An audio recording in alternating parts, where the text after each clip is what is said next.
Install tayo ng washable air filter.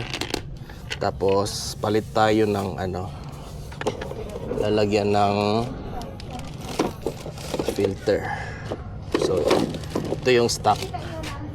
Ito yung aftermarket. So para lalong pumugi, lalagyan natin ito. Ganyan na siya. So okay. Ganda. So ngayon lilinisan muna natin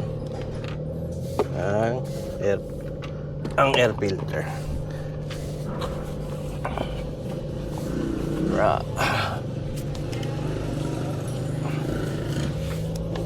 Lalong bumilis.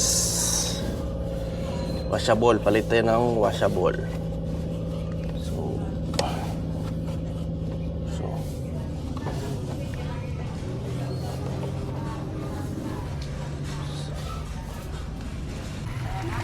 So ayan, aftermarket na yung air filter. So kailangan wala talaga ito.